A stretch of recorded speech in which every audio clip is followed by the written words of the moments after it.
Hi, parents. Hello. I don't know if we are live. Oh, we are live. Okay. I hope you can hear me okay. Please do let me know if you can hear me. Let us know where you are calling in from. Today, we are going to have a conversation about South Dakota. And with me, I have with me our guest, rep, but really upcoming Senator Thomas Fischke. Fischke. I have to make sure I say it right. So, Senator Pischke, congratulations on your win.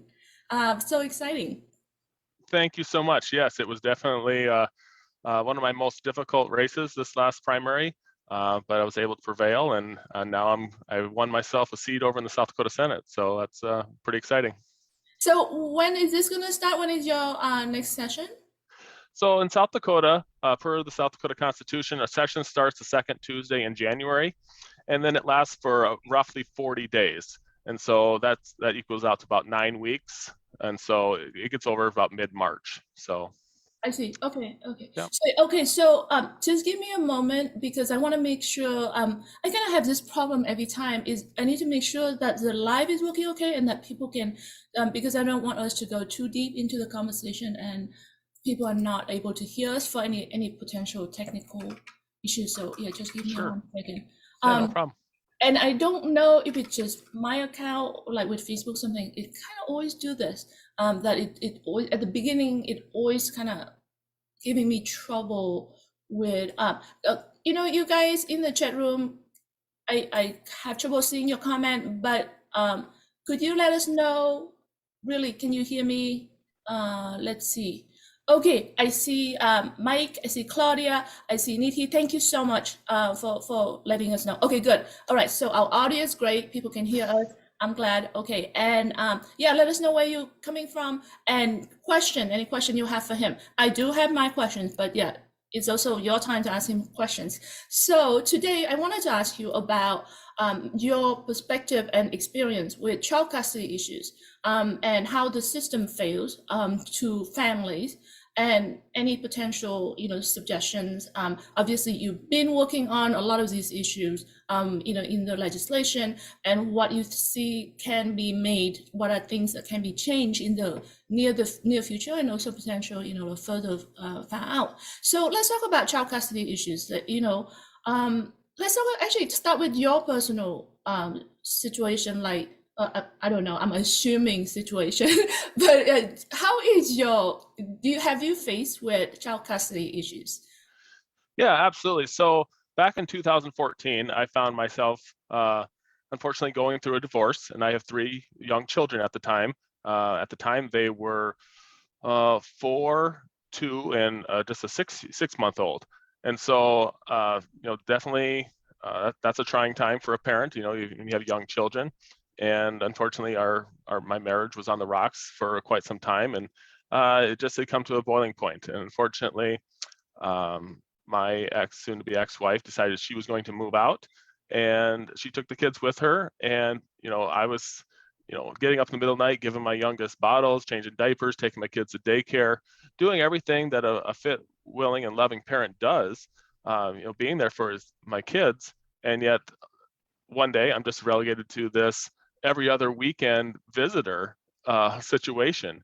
And I just found that was absolutely ridiculous. I didn't find that fair at all. And so I did everything in my power to fight back against the system, and only to find that when you get into that situation, the system is very pro mom. I basically got stonewalled at every corner, every turn.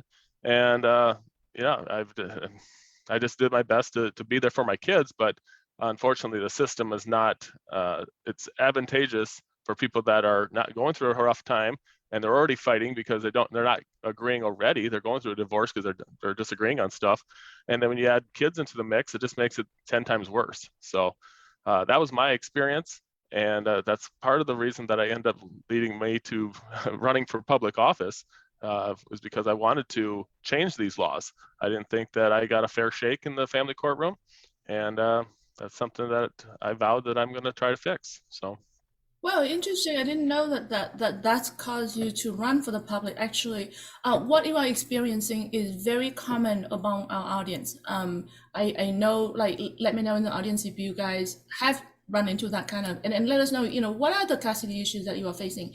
I saw Carolyn is from South Dakota. Actually, I wanted to say thank you to Carolyn because actually because of Carolyn that we are interviewing Senator Pischke today. It's actually her suggestion for me to reach out to you. So thank you, Carolyn. So yeah, like the kind of issues that you mentioned is very, very common. We see that in our audience. Many people experience that kind of things. So let's break it down. I guess it seemed to me the first thing that you seem to allude to is custody sharing, or time sharing, or maybe even legal decision and things like that. What do you see is wrong with that? And you said that you've been stonewalled away. What does it mean? Like what kind of things was going on?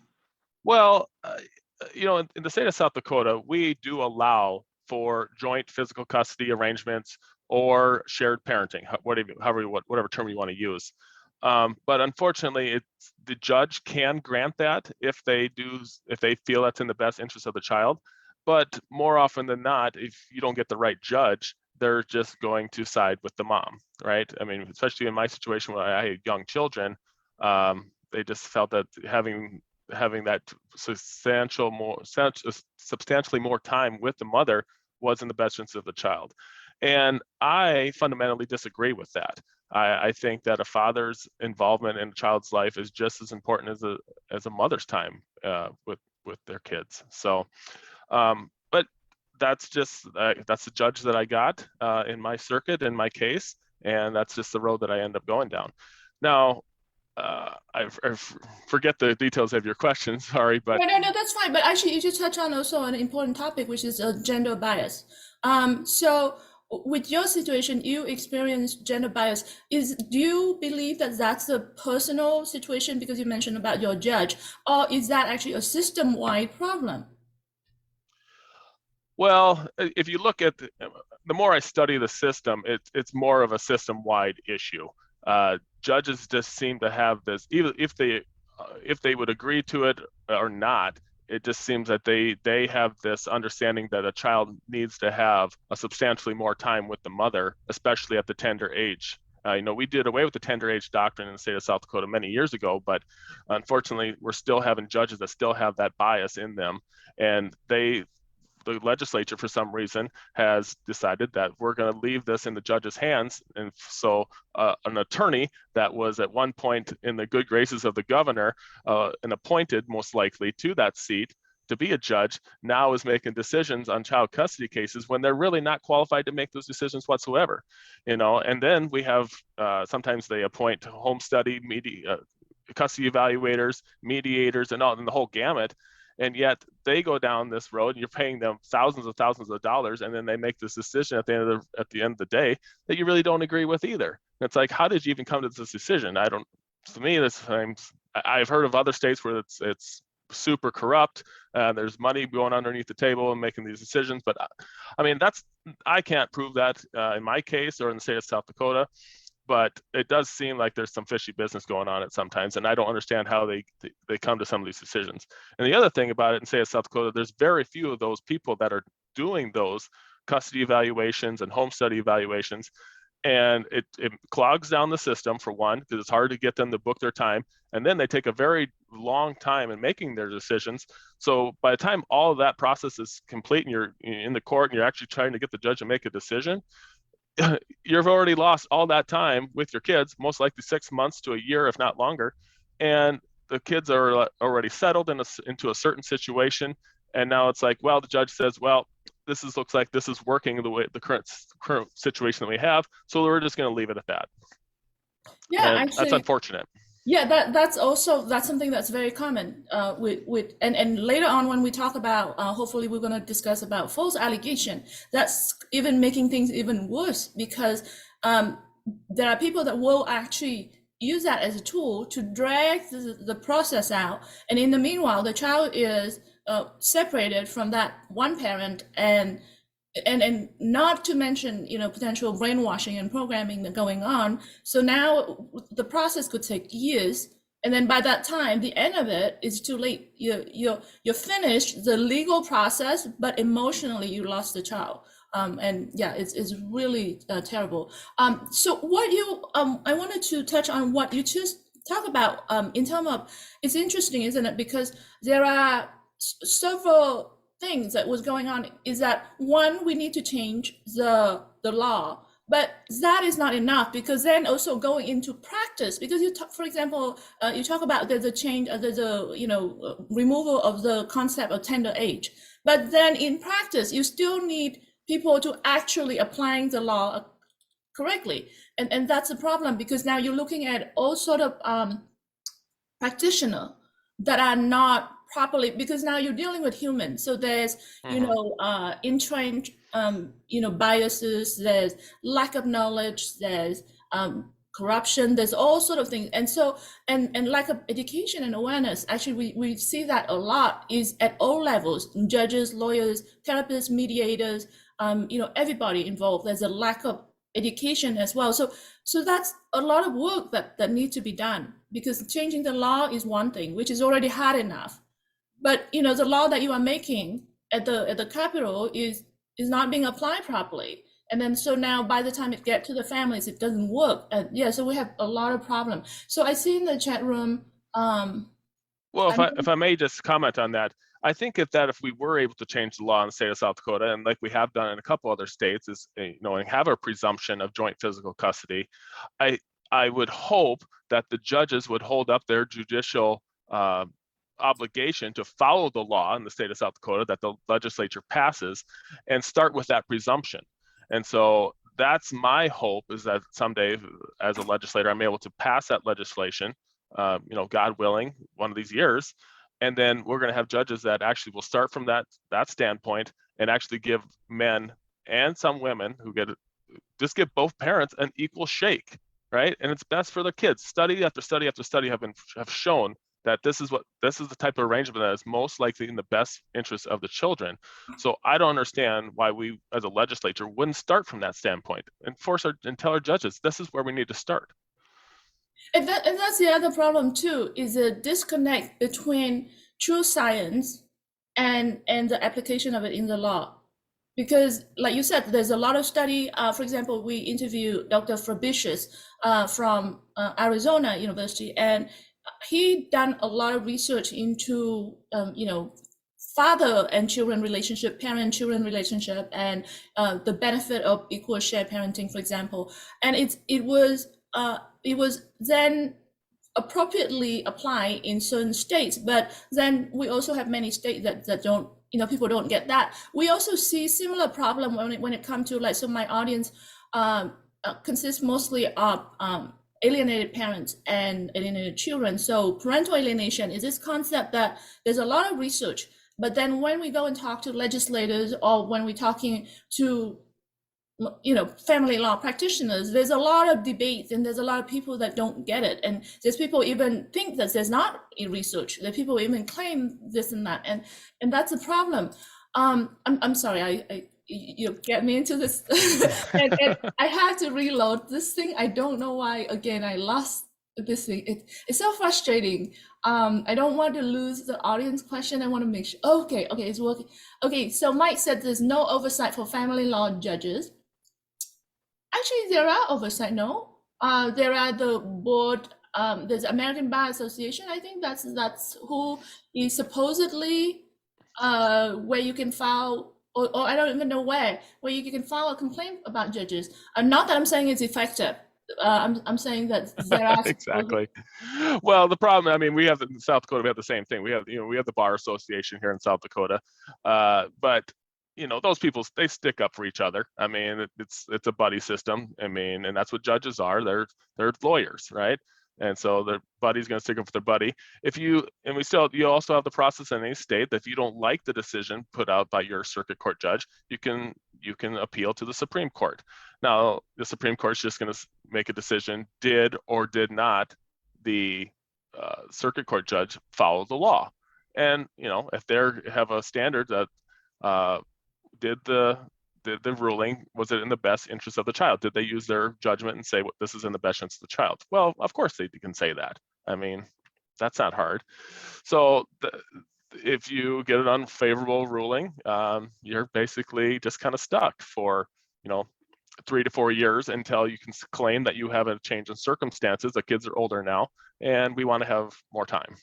So, and then Right, of yeah. course this costs. And again, the problem there is you're already drained financially from lawyering up to go to court the first time, and now you're paying all these exorbitant amounts of child support.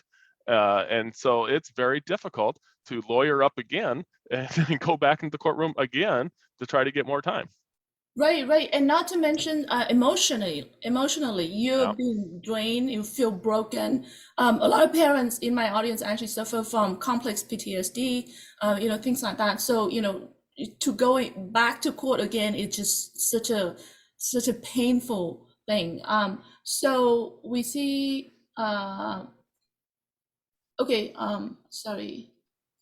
This thing is just jumping around. Okay, Mike said, when we try to find government help, we are told it is a civil matter which seems to be lawless and a dead end for parents.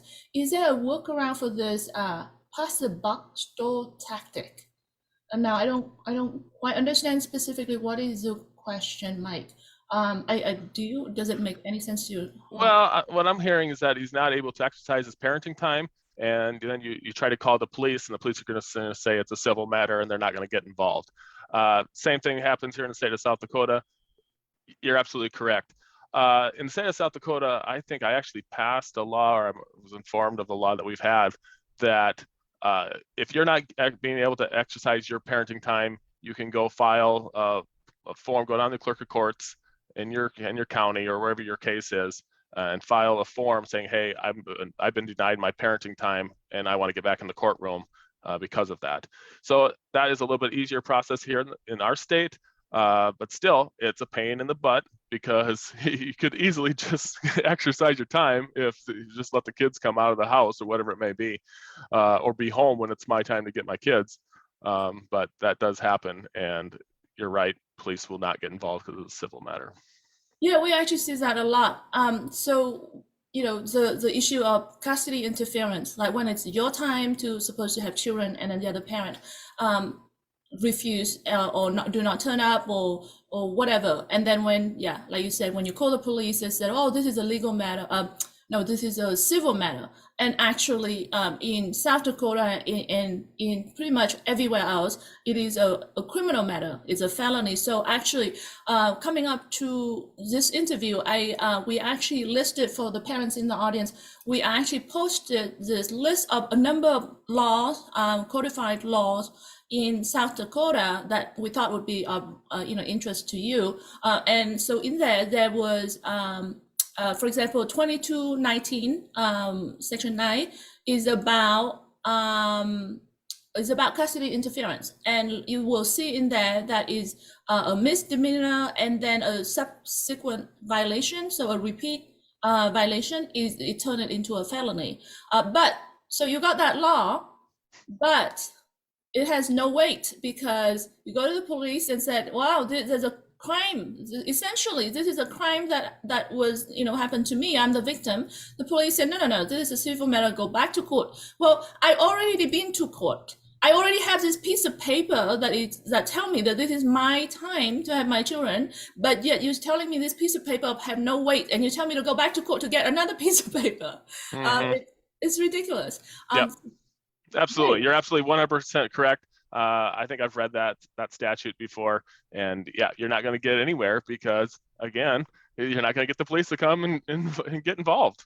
So right, yeah, it's really, and that is why I think part of it is because of lack of awareness and training in the police force. But is there more to it, do you think? I think that the police, they just think that they have more important things to do, and they don't want to get in the middle of two parents fighting over their kids. I mean, it's not really a threat to society in their eyes, and so it's very low on the issues for them, and so they just kind of brush it off. That's really the Right. So they feel about it. and that go back to the lack of awareness, right? The lack of education, because what it is people refuse to recognize. So yeah, like you said, the police think, well, at the end of the day, the child is still with one of the parents. So what the harm, you know? Yeah. What they don't see is that when the child is being put in the middle of that conflict and being deprived of that relationship with the other parent, it is a form of child psychological abuse. And as a society, we are failing to recognize psychological abuse. And so we fail to recognize that it's just as damaging as physical violence or sexual abuse. So then that's why there's this lack of awareness and understanding, and that's why the police think, well, this is not as bad as sexual abuse, so you know it's fine. I'm not going to do anything. It's a crime. Like, why are you pick and choose between which crime to prosecute and you know act on and which one you're not? And yeah, that's definitely an issue. And so really it's a very common problem, unfortunately, everywhere. And I don't know the entirely the solution. I know that, for example, Claudia and many advocates in Texas have been really focused on this, like going to law enforcement and talk about the 2503 is a criminal code for custody interference. So really for parents everywhere, you know, including in South Dakota, for example, if you can get band together and, you know, help each other to educate the law enforcement, like when you go into your particular situation, bring the code with you, bring your custody order with you, and then if you have other people, like other advocates to come along with you to help, it can help your situation, and slowly maybe it will change the tide. I don't know for sure, but definitely there have been changes in Texas. The other things that also have been helping us in Texas is that we also have legislators that understand the issue, just like you do, and I can see that you really understand this issue. And they actually help by talking to, so, you know, the legislators there actually talk to the DA office, talk to the law enforcement about enforcing this. And so I think things are improving in Texas. But you know, maybe that's something that you could help us in South Dakota, you know, by talking to the DA office about why are they not prosecuting, what, you know, and the law enforcement, why are they not taking these sort of cases into consideration. Anyway, so I want to make sure pick up some of the comment and questions. So Claudia said litigation should have deadlines. Yeah, that's definitely a problem. Things get dragged out and people get dragged back in and out of the courts. All of that is problematic. Claude said he is from Colorado, and my kids were stolen by the Mormons in Utah. What about common sense? What you're trying to say? I'm not sure what is reference to. I apologize. I didn't pick up question immediately, and so now it's scroll past. So I don't know if you are referring to what topic. Okay, we see Claudia said judges said get around legislation by establishing local rules, and it shouldn't be that way. What's the point of the legislation if we have local rules that, I guess, conflicting? We have someone, Laurie is calling from Iowa. Yeah, is calling from California. Elena, hi. Okay, so Crutch said, okay, I like to file a complaint because I made an illegal call with a restraining order, and I did nothing violent toward my family. Nobody wants to go into the detail, just want to take my kids. Okay, this is a very hot topic, false allegation and restraining orders and things like that.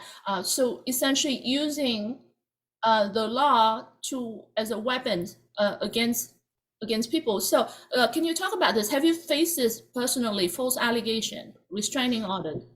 Yeah, actually, I can talk to that a little bit. But in regards to your question, I think you had from a viewer, I think if he does have a restraining order against somebody who makes a phone call, that's going to be in violation of your restraining order, obviously. So I think that may be what the question is from. But yeah, I mean, actually, I had this happen to me firsthand when I was 2015. Just so you know, my divorce was final because I got finalized in December of 14. I had a restraining order put against me, And I still believe to this day that my ex-wife coached my little girl to say that I was touching her inappropriately. And when she turned 3, then the agency would then take her word for it, and I had a restraining order put against me because my little girl was saying that I was touching her inappropriately, which wasn't the true whatsoever. And so I had to fight that. It was a TPO. And so I immediately, contacted my attorney, obviously, got to pay that retainer and get into the courtroom as fast as I could, which it took about 2 months, to get this taken care of. And, those 2 months were probably 2 of the longest of my life, because you have absolutely no contact with your kids. You don't know where your kids are whatsoever. So yeah, it's very, very, very difficult time. And fortunately, or unfortunately, I had to put my debt on my credit cards and lawyer up and get in as fast as I could to get this taken care of. And fortunately, the judge saw it in my favor and saw it for what it was worth. And then the restraining order was lifted. But I was not happy that I had these false allegations put against me, but the judge really did nothing as far as that goes. It just lifted the TPO, and then that was it. And there was no, basically just a slap on the hand for my ex for doing what I believe that she did, but I couldn't prove that. So therefore, it was just, don't do this again type deal. That's a problem, isn't it? And Absolutely. That happens all over. My understanding, that happens more often than we really even know.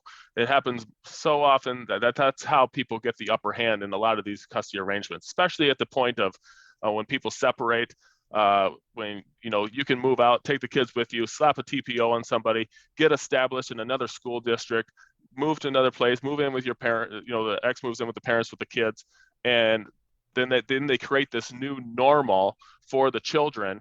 And by the time you get into the courtroom to fight against this, now the kids are, the judge says, these kids they're established in this new school. Everything seems to be going well for them. We don't want to rock the apple cart more now, so let's just leave it as is. You can maybe have every other weekend, or sometimes they move states away, and you can't move, and so you don't have the fight. Maybe you're stuck to a job where you are, or you don't have the financial means to move. And it's a terrible, terrible situation, because one parent's just literally moving, uprooting the kids to another place, and while the other parent doesn't have the means to be part of their life. And it happens more often than you think. yeah, actually, it happens all the time in our audience. Yep. Actually, false allegation is the most effective tool in parental alienation, and we'll go into parental alienation in a bit. But it's so effective, and so it's so widespread. We see it everywhere in our audience. People facing false allegation all day long, and it's so scary, because I also do a study into, unfortunately, cases where parental alienation lead to the murder of the child. And we even interview, for example, multiple cases actually where, parents get falsely accused of sexual abusing the child or physically abusing the child.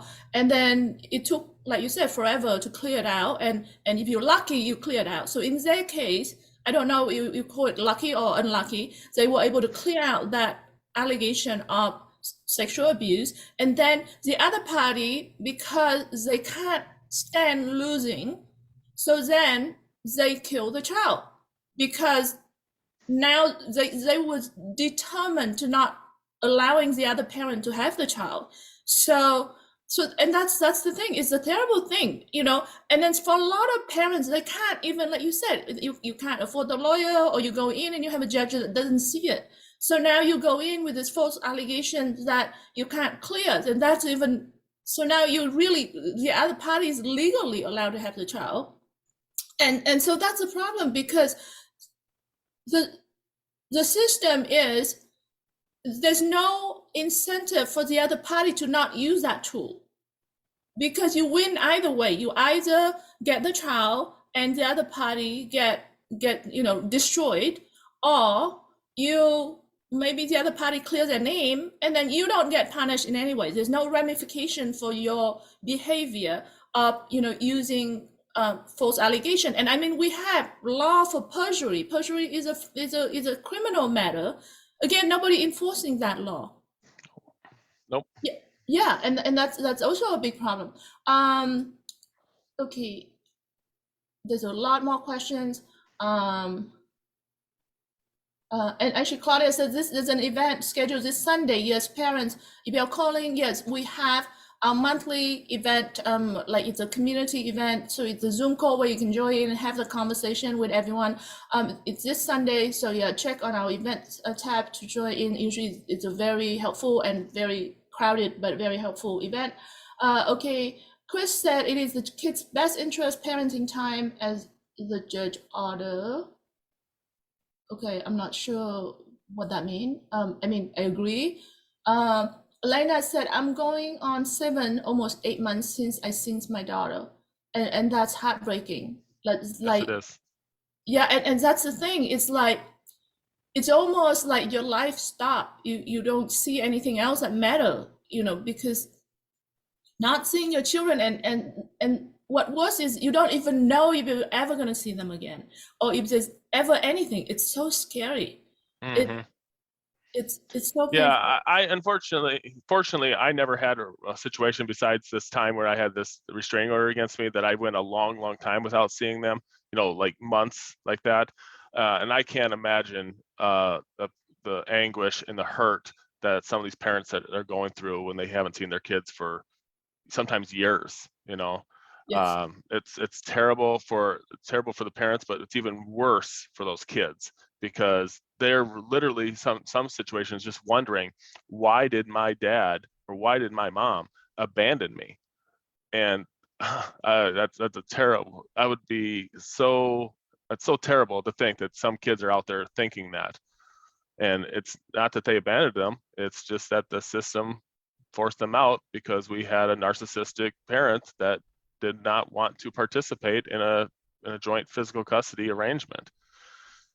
So thank you for saying that, because I'm that child and it destroyed everything because it's just because as a child, your relationship with your parents are the foundation of everything, your identity, your development, and when one parent is prevented from, and I'm not alone, obviously, there are 3 times the number of children like me than the number of children with autism. And we have a whole organization separate from this called the Hero Circle that consists entirely of the adult children like me who, have been alienated from one of our parents. And the thing is, yeah, it destroys everything because you no longer you have trouble trusting. You don't understand what a good relationship is. You end up in cycle of abusive relationship because you have this relationship issue you don't understand, and then you have self-esteem issue because why is not one of my parents doesn't love me? What is it about me that even my parent doesn't even love me?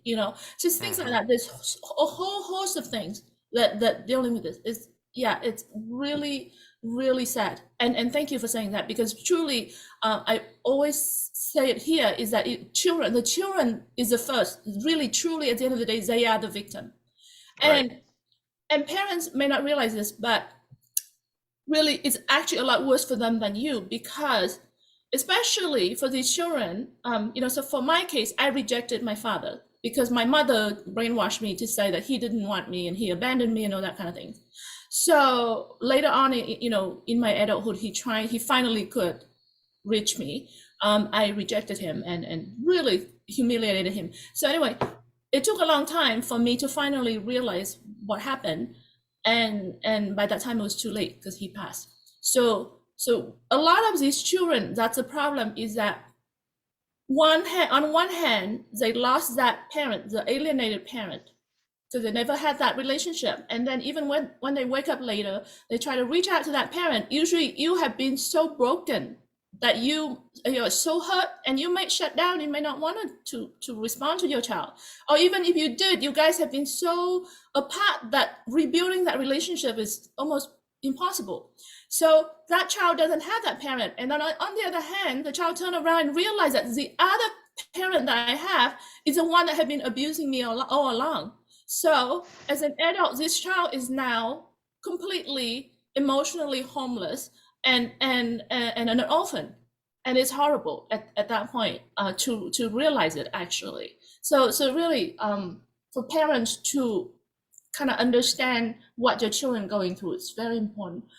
Michelle said, "Thank you so much." Elena said, "I feel for you." Uh,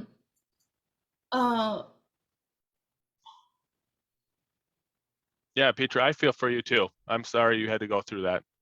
Thank you. That's a terrible, terrible thing.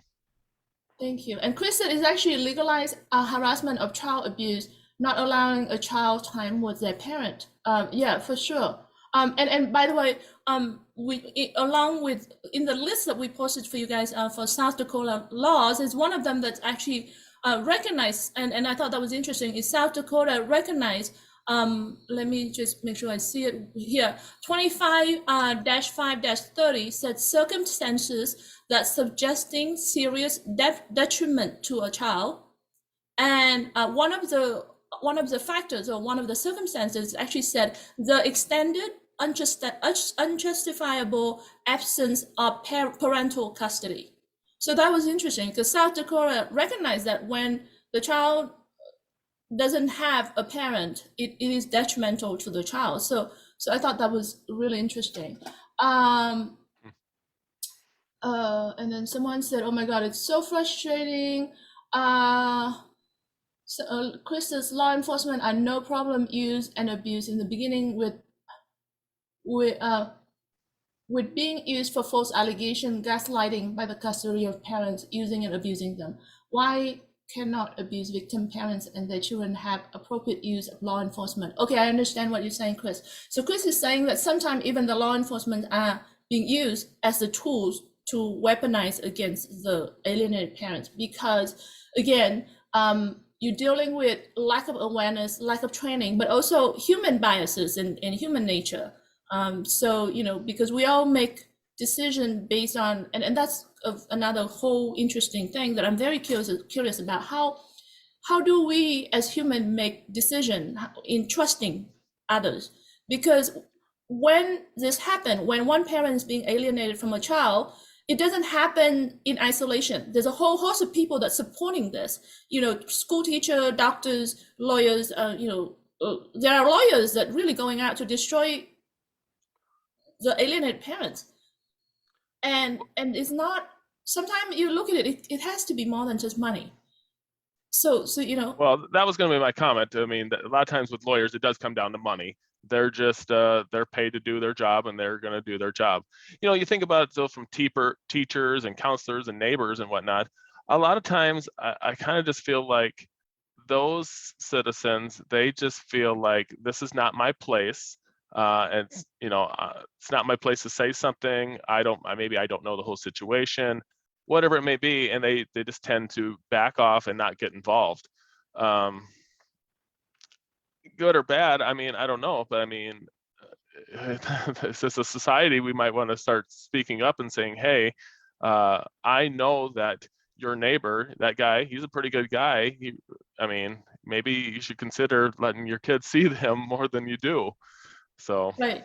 I don't know, but I mean, on the other hand, you're not there in their household, 24/7. You don't see some of the things that they might know. So I get it, but it's unfortunate nobody does seem to speak up. So Yeah, it's a very complex issue. it And is. actually, this weekend, in the Zoom call, the Zoom meeting that we're gonna have on Sunday, parents, actually the focus is gonna actually be about the educational system, dealing with school and things like that.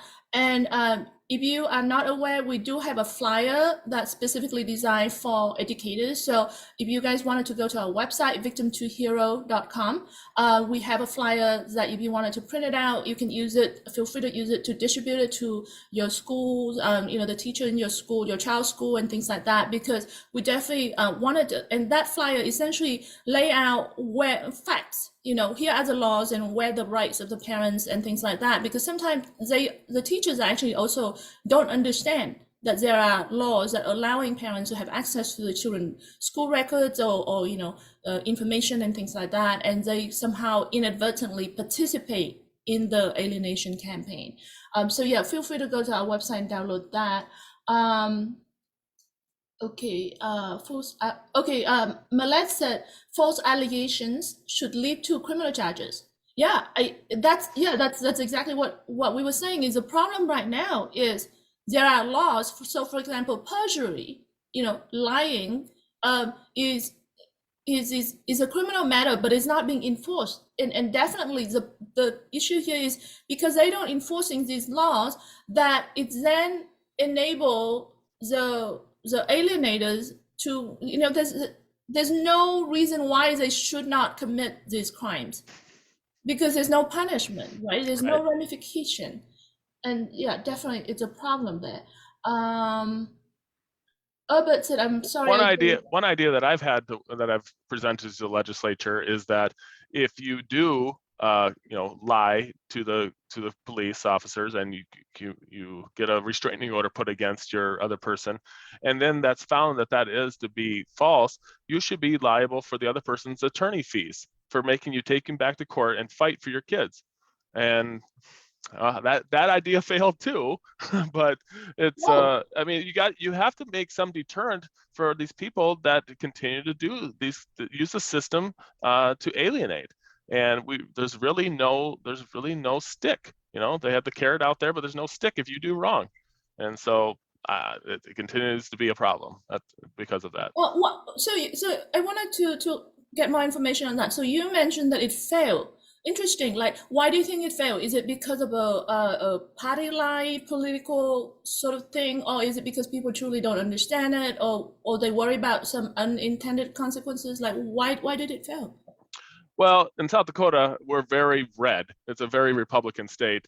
Well, people that put an R next to their name and get elected, there's a lot of that too. So, but we have a super majority Republican, so it's definitely not a party thing. It really comes down to a lack of education. For the people that know how the system works and have know somebody that's been alienated through the system, they seem to get it a little bit better.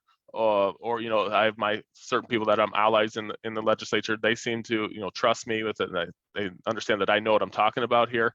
And then there's others that I'm not allies with, or what may be, and they just don't have an understanding of what's going on or understanding of how the system is used and abused. And so I have an educational process to go through with some of these people, and that's just how it is. But how do we change that? How do we improve? How do we bring more awareness and education to legislators, for example? Well, in any state, I mean, I think it really comes down to we need to get this movement so large that we have paid lobbyists that are going around to the state legislators and talking about these issues when they have bills in front of them that are going to make a difference in the law. And so just like I've had a shared parenting bill for all 6 years in the state of South Dakota, and it's died every year, I don't have a lobbyist that's working for me. It's basically me working for myself, trying to educate my colleagues in the House and in the Senate to better understanding and to vote for this new law. And so that's a lot of work for to put on one legislator. If you could have a group of lobbyists or a group of lobbyists that go around and are working on this issue, and that's their primary focus, because I have a lot of other things I have to focus on. There's lots of bills and lots of ideas and lots of things that I need to focus on as well. And so my time is delicate, especially when I'm out in Pierre. But if we had people that were just dedicated to this issue, going around and lobbying in our state legislatures, and if we had the time, we really could cut the head of the snake off if we would do away with Title 4D out in DC, and stop incentivizing the child support to be incentivized from the federal government to the states based on how much child support they collect. Because really the state is incentivized and wants to set up this child support arrangement, and therefore they don't want a shared parenting arrangement, because you're going to have less child support. And I hate that it comes down to that, but at the end of the day, it always seems to come down to money. And in my opinion, that's really where the state resists this, because they know that if we had a presumption of shared parenting and joint physical custody, we would have less child support arrangements set up, and therefore we'd have less money coming from the feds. Yeah, you just touched on a whole monster there. I did. And Yep. And like I said, that's really the head of the snake out in DC. But just having some help in some of these states to get laws passed would be enormous in my opinion. So. yeah, the problem there, like you said, is the incentive system, right? The states are incentivized, and then earlier we talking about lawyers. Lawyer incentivized to drag your case out, because the longer your case take, the more billable hours, the more they're gonna get Bingo. paid. Yeah, that's exactly right. yeah, the incentive system is completely against families. So right. the system it just failed in so many ways. So many ways. Yeah, we should be trying everything we can in our power to, one, either keep the family intact, or two, making sure that kids have a substantial amount of time with both fit, willing, and able parents. I mean, if both parents are, certainly able to take care of their kids, and they don't have any drug issues, alcohol issues, those kind of issues, why in the world are we separating those parents from those kids for such enormous amounts of time? It blows my mind still. Right. Actually, is it back to you guys in the audience? It's to you, the parent. You may not feel like you matter so much, and also I understand, because you are so focused on your personal situation, because it is by itself is overwhelming. But really, it's so important to have enough of us to create this movement that Senator just talked about, because you really need the movement to make the big change. And so your participation is so important. Your voice is important, and it's more important than you realize. And also, when you participate in something bigger than your personal situation, it actually empowers you to deal with your situation better.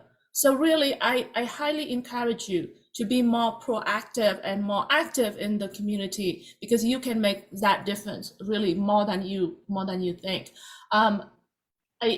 Petra, if I may just piggyback on that, I would encourage all the listeners today to send, at the very least, look up who is representing you in your government. Look who your representation is in your state capital and even out in DC, and try to look them up and send them an email. I mean, at the very least, just send them an email saying, hey, this is what the situation that I'm going through. These are the laws that are affecting me, or whatever it may be. And just try to get a response from them, right? You're trying to just build a relationship and get to know these people. And because that's how our government works.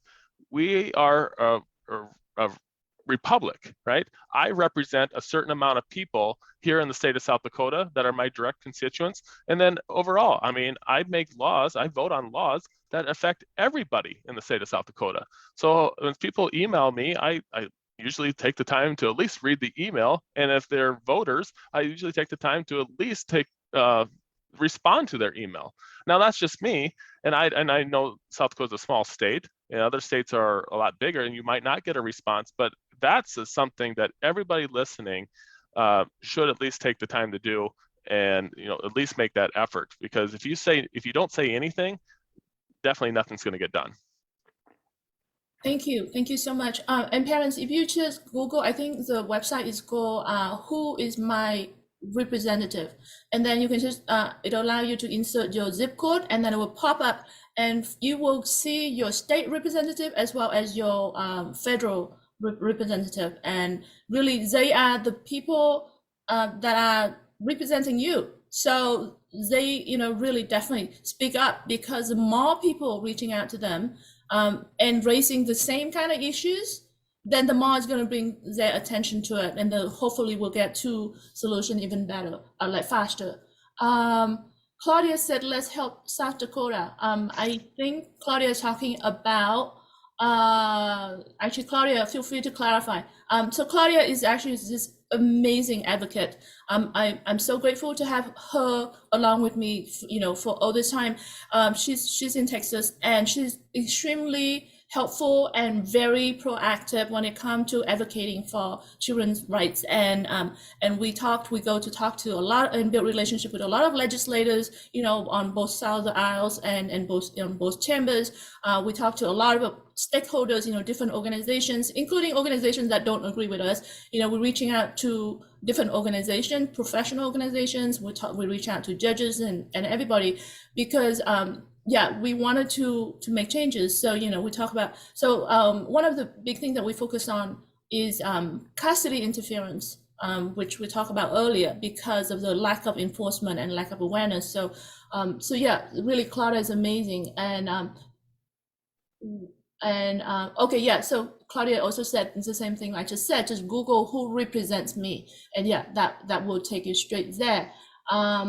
So definitely, so Claudia is actually chair of Respectful Political Action Committee, you guys. So definitely, if you guys wanted to be involved in legislation, reach out to her. And it's a very active organization that help changes a lot of different laws and things. Herbert said, parental alienation needs to become a core issue at political level. It needs to be an issue as important as pro-life, pro-choice, environmental, etc. This is a human rights issue, and it's a form of domestic abuse. It is a very important issue. I definitely agree, because at the heart of it is, like you said, the families are the nucleus of society, and it's govern everything of how we behave in our society is our interrelationship. This is intimate relationship with our children, with our partners. And when we are so impacted by it, it can affect how we are as a human being, as a society member, and then it impact everything in our society. So definitely, it's a very important issue, and unfortunately, people don't. A lot of people don't recognize that. It's really. I wanted to ask you. So, with your particular case, you successfully fought the false allegation. Do you have advice for other parents that deal with false allegation? How do they? What are the things that they could do that can help with their situations? Well, one of the pieces of advice that I was given is to document. Keeping a journal is a good piece of advice.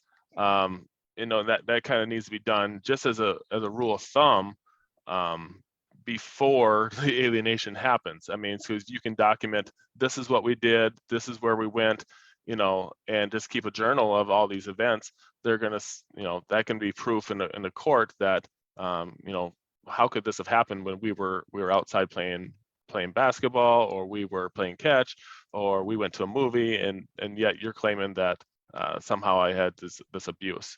So that's some advice I'd give. Hire a good attorney. Unfortunately, I hate to give that advice, but you do need to fight it in the court, and get in to the court as soon as possible, and to get these charges dropped that are placed against you. Those would be probably my two pieces of advice. Is that you I think just understand too that your kids need you. They really do need you, and so you need to make an effort to get back in their life as soon as possible. Right. And that's such a great advice. Document is so important, documenting things.